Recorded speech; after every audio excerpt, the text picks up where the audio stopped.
I was just researching about the Disney Mm-hmm. cruise this morning, and if you want to book a Disney cruise, you decide that okay, I want to go on a cruise, and then you start researching about the room that you want to stay in. Yeah. And if you just browse the website, you will find that there is an inside stateroom, there is an ocean view stateroom, there is an outer stateroom, there is something called a concierge stateroom, there is something called a veranda stateroom. Mm-hmm. Now, on the face of it, these are just 5 types of rooms.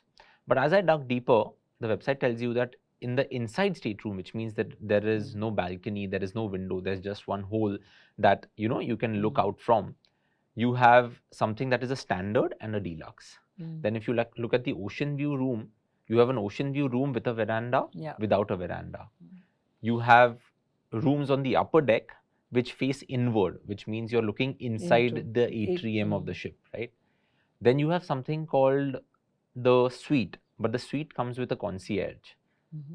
And as you dig deeper, it starts getting confusing.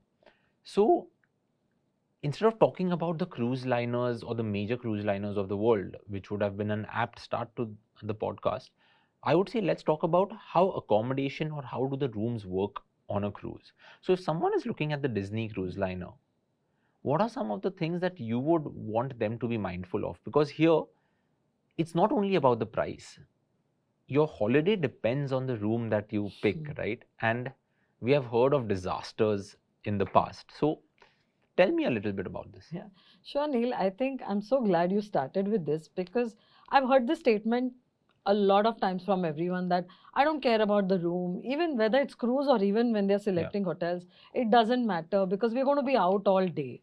This sounds good in theory, but when you actually are on your holiday and you enter the room and then you see maybe it has no view, maybe it's small, it's smaller than what you expected. There are a lot of things that are important when selecting a room to make sure your holiday goes well, right? So we think we're going to be out all day, but that you need a good night's sleep to enjoy the next day. Yeah. So it's really important to choose a room well, and there are lots of options when it comes to rooms. So I would say, of course, at the start, when you just look at it, the inside stateroom looks cheaper, and it is definitely cheaper than the other rooms. But you have to decide what you're going to be doing. You have to decide what is it that you want. Now, one of the things a lot of people say when they go cruising is that I might feel like I'm locked in on the cruise and I don't have somewhere else to go. And for me, I feel it's really important when I go, I want to see where I am. Yeah. So when I want to see where I am, for me, the inside stateroom is just out. Yeah. I It's would not a do. point of It's not consideration a for point you. of consideration. But for many people, if there are, say, many couples traveling together or friends traveling together who don't care about where they are and they just want to save money so they can spend on something else, then the inside stateroom makes sense. Then Yeah. you take that and you really then are spending your time outside the room all the time. But for me, I want to see where I am. So I don't even start at the inside stateroom. Ocean view, I would start with that. Yeah. And I remember when I was in Antarctica, I had a porthole and I could keep looking out, which was the best part. Yeah. Of course, now when we book Antarctica, we are starting at the balcony level Yeah. because you want to enjoy that, right? Correct. So I think when you want to save money, but you also want to be able to see out, then the porthole or the ocean view makes sense because then you're not spending that much, but you also know where you're going. And Yeah.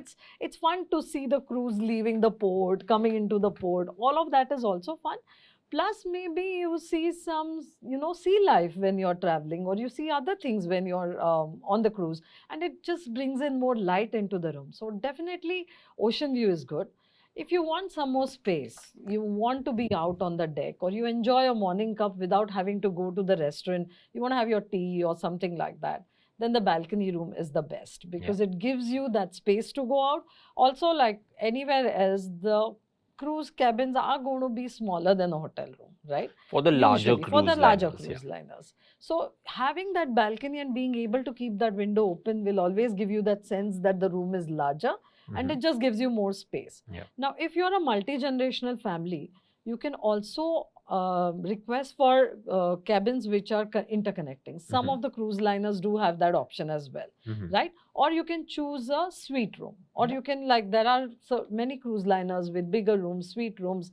So all of that you can just go on adding up to what you want.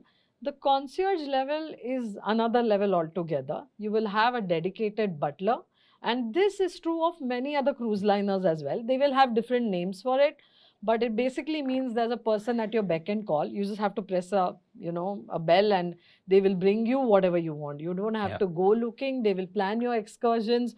It's like your concierge just for you to plan your entire holiday on that ship. So say there are certain things to Hmm. be booked and done, the concierge will do all of that.